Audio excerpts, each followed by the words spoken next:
You're alone in Paris, unable to speak the language, unable to cope with a gigantic conspiracy which seeks to convince you that you are mad. You are the victim of a plot from which there is no escape.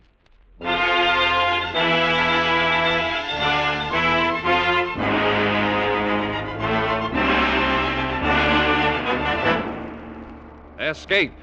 Produced, directed, and tonight written by William N. Robeson, and carefully contrived to free you from the four walls of today for a half hour of high adventure.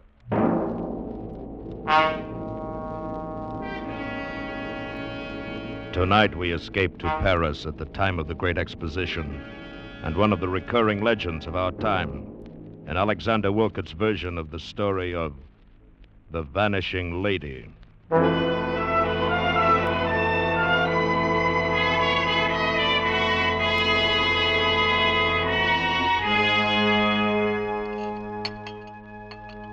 Another cup of tea, Bruce?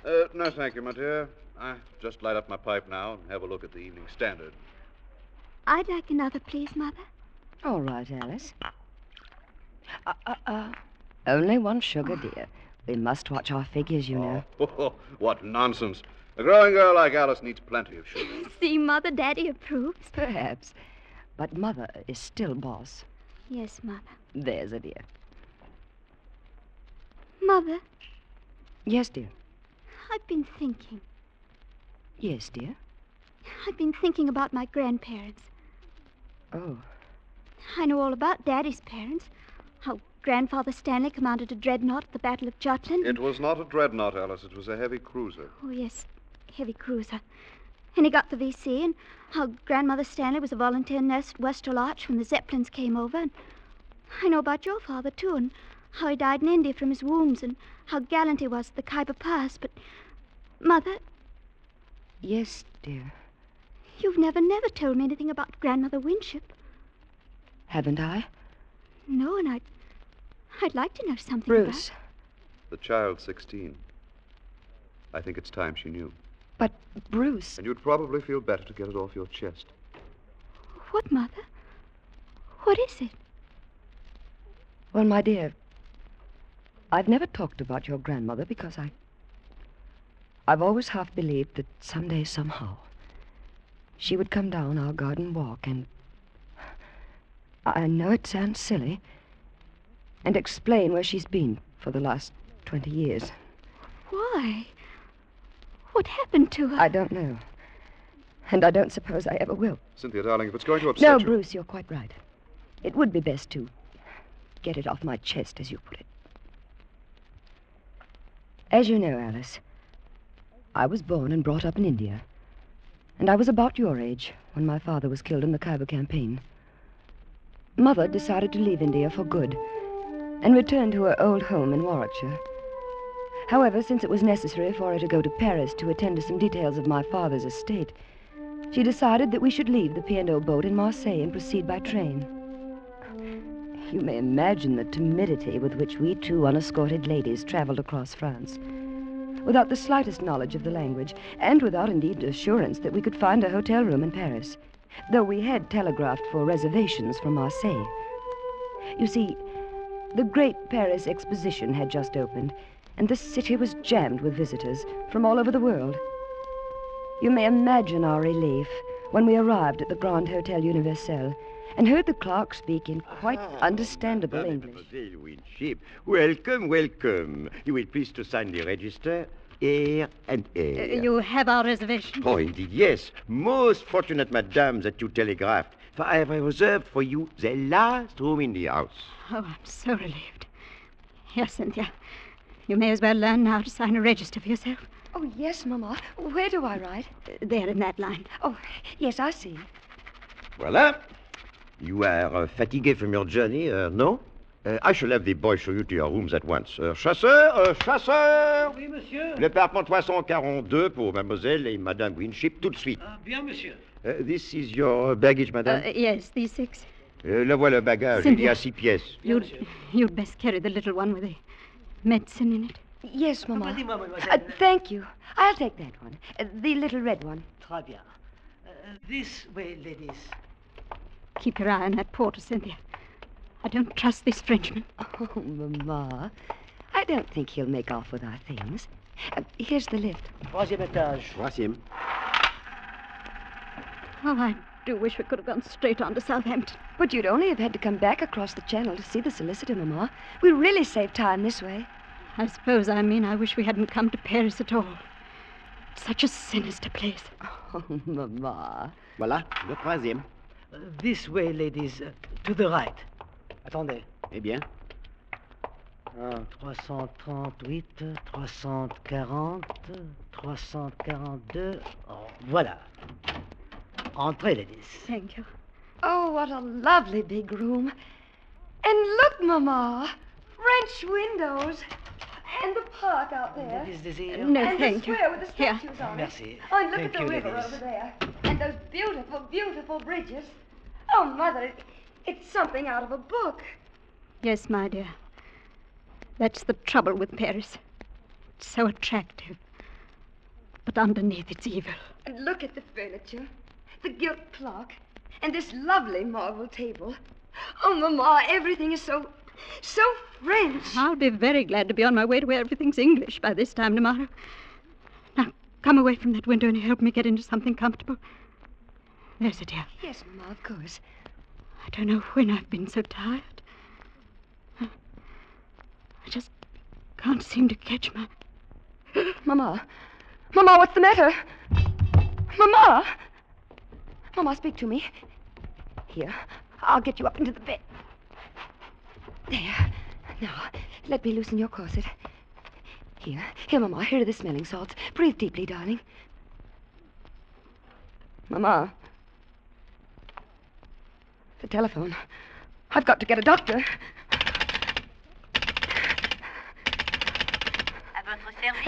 Hello, operator. Will you please send a doctor up to room number... Oh, let me see. Number 342. Pardon? Qu'est-ce que mademoiselle désire? Will you please send a doctor to room number 342? Je ne comprends pas. Qu'est-ce que mademoiselle A désire? doctor! A doctor! Ah, oui, un docteur. Oui, mademoiselle, tout de suite. While I waited for the doctor, I did everything I could to think of to bring my mother back to consciousness. I massaged her fingers and toes. I put wet cloths on her forehead. I waved the smelling salts under her nose. But she lay silent and white and unmoving like one dead. Only the quick, shallow movement of her breast assured me she was not. And all the time another anxiety possessed me. What if this doctor could not speak English? How should I tell him the circumstances of Mother's unexpected fainting? How should I understand his instructions for treatment? I'm sure it was not long, although it seemed like an eternity before he arrived, accompanied by the manager of the hotel. And to my great relief, they both spoke English.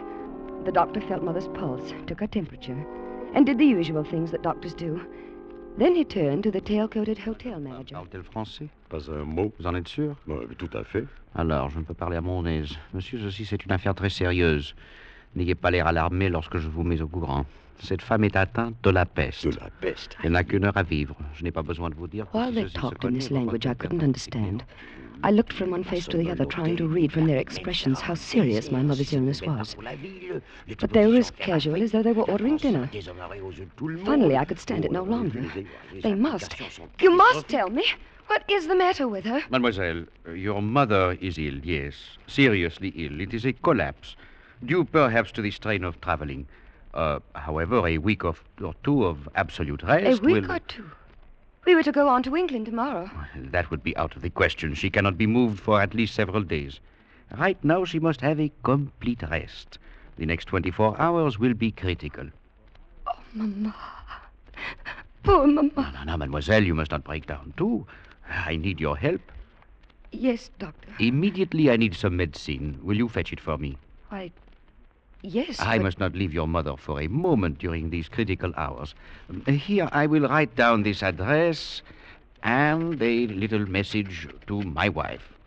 Your wife? Yes, I have the medicine already prepared at my home. It will be faster to go there for it than to a pharmacy. There are a few chemists who have the ingredients. But couldn't you telephone? Hélas, I have no telephone. Well, then a messenger, perhaps. Oh, mademoiselle, you do not know Paris en fête. With the exposition opening, nowhere can you find a reliable messenger. They are all selling souvenirs. No, mademoiselle, you will accomplish the errand more rapidly yourself. Ah, voici l'adresse. Here's the address, 24 bis Rue Val-de-Grâce. And here is the message to give to my wife. But I don't know Paris at all. I'm a total stranger here. I'm sure the manager here will give the necessary instructions to the cabby. Indeed, I will. If mademoiselle is ready. Before I quite knew what was happening, I was seated in a rickety taxicab outside the hotel, with the doctor's message clutched in my hand, while the hotel manager gave a voluble direction to the cabby. Je serai un pouvoir assez grand pour remplacer cette vieille bagnole. Allez au petit pain, hein? Prenez la piste la plus circuiteuse et surtout ne soyez pas de retour en moins de 2 heures. Entendu? Entendu. Bon. It is arranged, mademoiselle. Jacques here is one of our most trusted cabbies. He will get you to the doctor's house and back in safety. Oh, thank you so much, sir. And you will look after Mother, won't you? Oh, indeed I will. Of that you may be sure.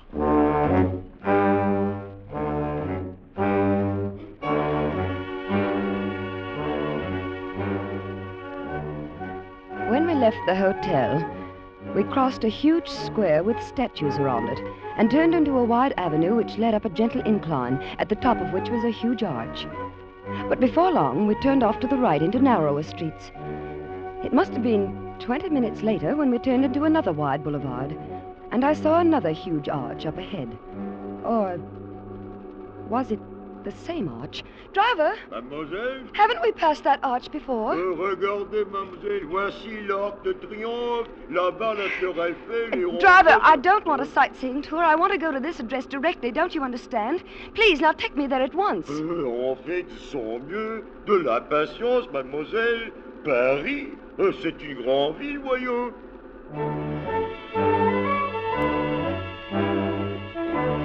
At last we turned into a narrow street and pulled up before a grim grey house. The blue enameled sign on the wall read number 24 bis. I jumped out of the cab almost before it stopped, rushed up the 3 stone steps and pulled at the brass bell knob. Oh, hurry, hurry, hurry, please. Oui? The doctor sent me for some medicine. Here, please read this.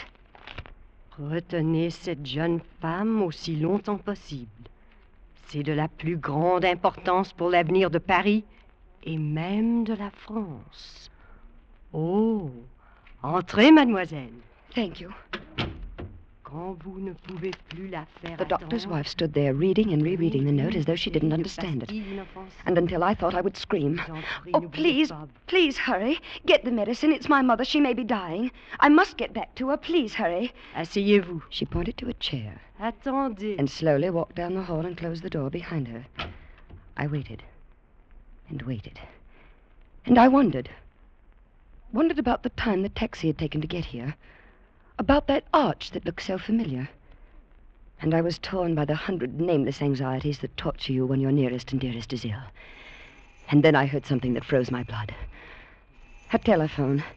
A telephone clearly ringing somewhere in the house. But the doctor had said he had no telephone. That was the reason I must come all the way for the medicine. No, it couldn't be in this house. It must be next door or across the street. Of course, that's where the sound was coming from. Allô? But no. Oui, elle est ici maintenant. It was the voice of the doctor's wife answering the phone. Oh, no. No, what monstrous plot was this? I felt my scalp crawl with terror. Brain pounded, my head felt as though it would burst. I wanted to scream, to run out of this awful house, to run all the way across Paris to the bedside of my mother. Voilà, mademoiselle. Oh, thank you. Thank you. Au revoir, mademoiselle. Now, driver, please. Please, in the name of your own mother, hurry back to the hotel as fast as possible. Please. Ben oui, on fait de son mieux, mademoiselle. Roulant.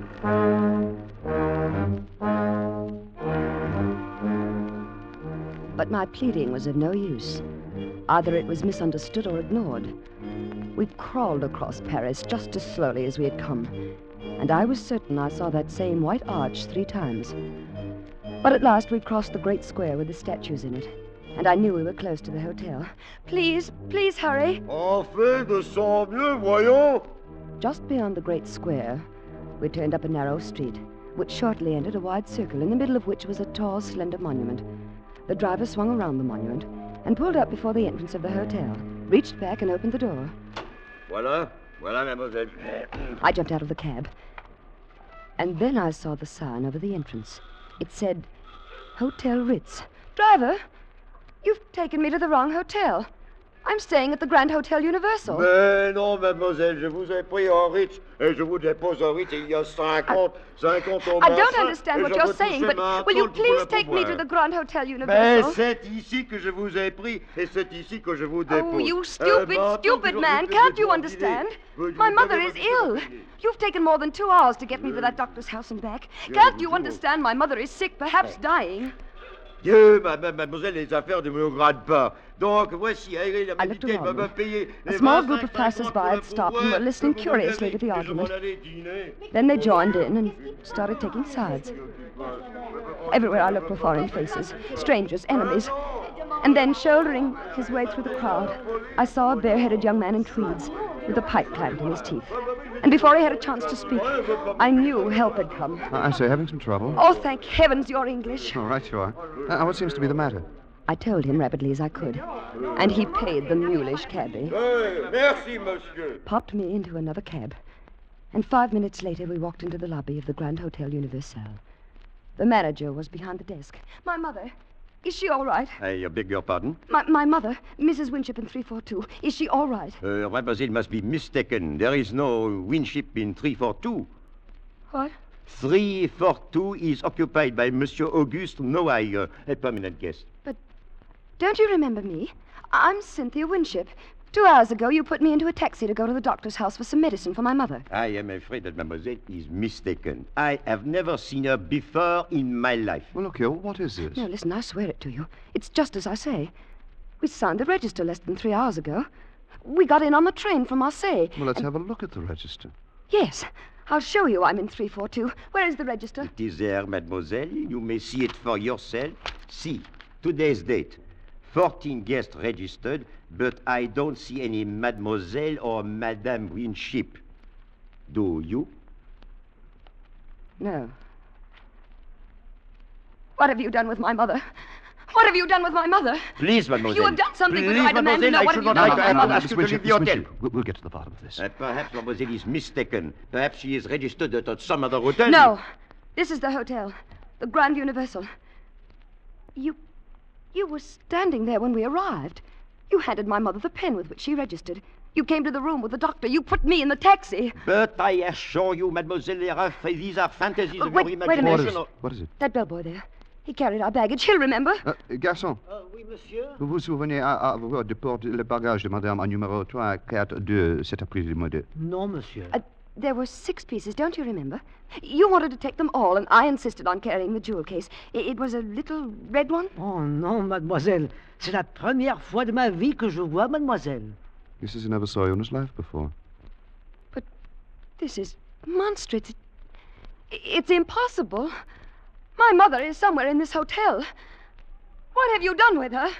What have you done with her?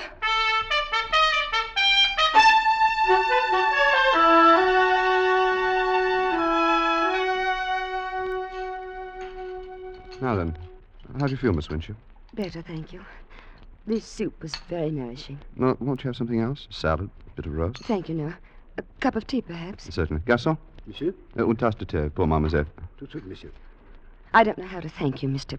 Do you realize I don't even know your name? It's Bruce. Bruce Stanley. I'm glad to meet you, Mr. Stanley. It's a pleasure, Miss Winship. Mr. Stanley, you believe me, don't you? Of course I do, Miss We Winship. did register at that hotel. We were in room 342. I can even describe the furnishings. There was a big window that went from the ceiling to the floor. Well, every hotel room in Paris has windows like that, Miss Winship. Oh, they do? Yes. Well, in this room, the draperies were plum-colored. There was a marble table, black marble it was, and a gilt clock. It had run down. The hands had stopped, I remember, at 20 minutes past 3. The walls were covered in rose brocade, and the bedspread was a washed-out yellow. Oh, if I could only get into that room, you'd see I'm not making this up. I'm not. I'm sure you aren't. Perhaps I can find a way to make them let you in the room. Oh, can you? Well, yes, I'm with the embassy, undersecretary sort of thing. I believe the British Empire has enough influence to change the mind of an obstinate Paris innkeeper. Then let's do it. Right away. Well, I'm afraid the might of Britain can't move that fast. It's past dinner time. But tomorrow we'll see. Tomorrow? But I must get into that room tonight. I have no money. Nowhere to sleep. Well, we can do nothing with the people at the hotel. You saw that.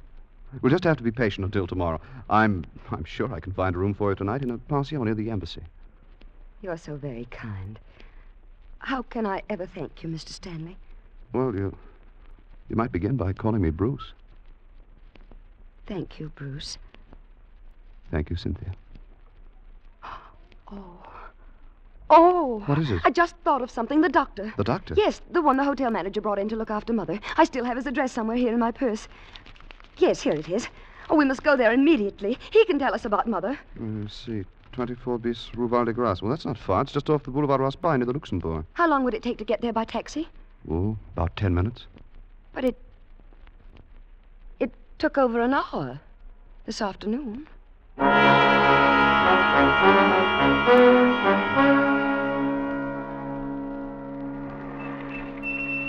Voilà, monsieur, 24 bis, rue Val de Grace. Well, here we are. Yes, this is the place. Attendez, mon vieux. Très bien, monsieur. The house is dark. It's quite late. Well, I don't care. We've got to find out tonight.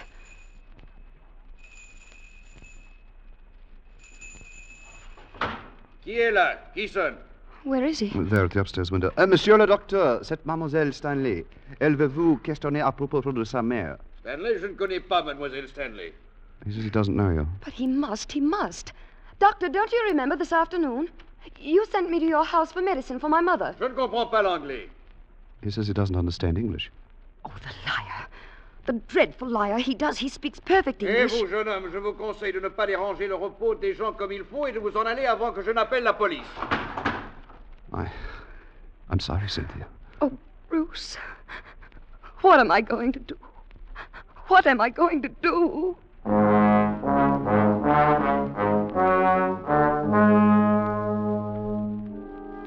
If it hadn't been for Bruce, I'm certain I should have gone out of my mind. He found a room for me at a pension near the embassy, where I spent a sleepless night of anxiety, almost beyond endurance.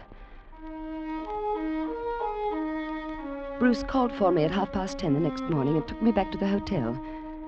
To my surprise, the attitude of the manager had changed completely. But of course, mademoiselle may inspect room 342. We are only too glad to convince mademoiselle that her mother is not and never was in the Grand Hotel Universel. Why, I personally will escort you to the room. This way, please, to the ascenseur. Oh, Bruce, that terrible man. That horrible...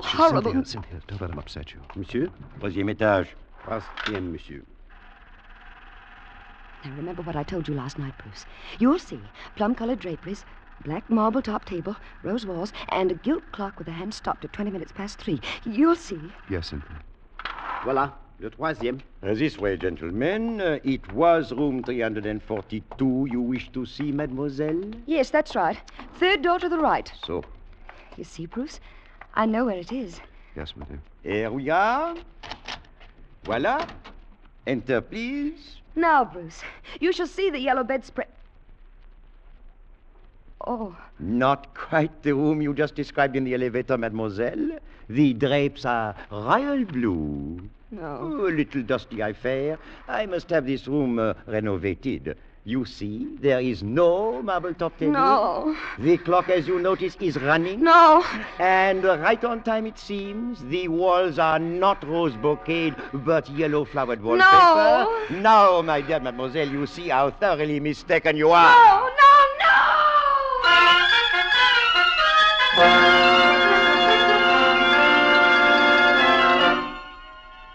They had tried to make me think I was mad. They succeeded. I remembered nothing until I awoke in my aunt's house in England 2 weeks later, thanks to Bruce, who never left my side during those terrible days when my sanity hung in the balance. Well, that's the story, Alice. That's why I've never been able to talk about your grandmother Winship. Oh, Mother, how horrible. Because all these years, I've clung to the foolish hope that somehow she'd come back and tell us herself what happened. Poor dear. You may as well dispel that hope forever, Cynthia. What? Since you've at last brought yourself to discuss your mother's disappearance, I think it's time you knew the true facts. Bruce. Your mother died 20 minutes after you left the hotel on that fool's errand for the doctor. Oh, no. She died of the bubonic plague. She'd caught it in India before she sailed. The doctor recognized the symptoms the moment he examined her. He told the hotel manager in French in your presence. They agreed that the matter must be kept completely secret. If the news leaked out that there was a case of plague in Paris, the city would have been emptied of visitors and the exposition would have been a failure. Oh, Bruce.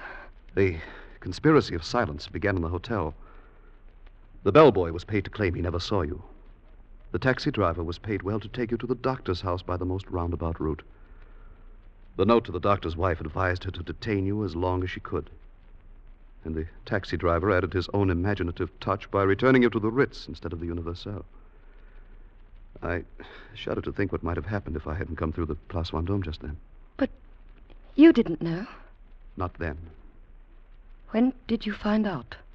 Next morning. By then, the conspiracy had grown to international proportions. The embassy had been advised. If the exposition was a failure, the franc would fall, the pound sterling would be affected, that sort of thing. I knew when we went back to the hotel you would not find your plum drapes and rose-colored walls and black marble top table. And you let me go through with that? What could I do? I was acting under orders. I knew that the hotel had completely fumigated and redecorated the room overnight, and everything was in readiness to repudiate your story. I had to let the last act of the dreadful farce play to its dreadful end. Mother. What did they do with Mother? Her body was removed from the room less than 30 minutes after you left it. And immediately burned. Why? Why didn't you tell me this years ago? Why did you let me go on all this time? This is the first time you have ever mentioned your mother since then, my dear. Alice. Yes, Mother? There's a new issue of the Tatler in the library, dear. Wouldn't you like to look at it? But, Mother, I want to... Now, dear. Want to have a talk with your father.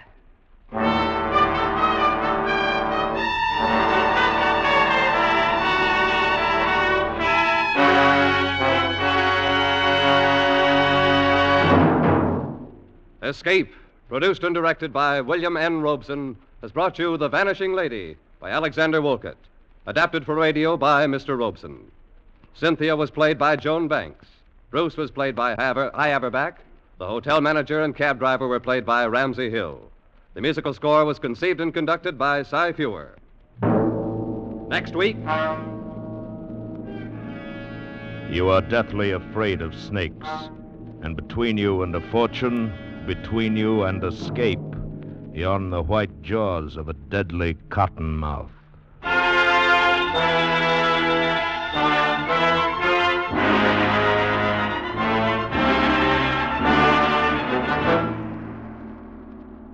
Next week, we escape with Irvin S. Cobb's famous story, Snake Doctor. Good night, then, until this same time next week, when again we offer you Escape.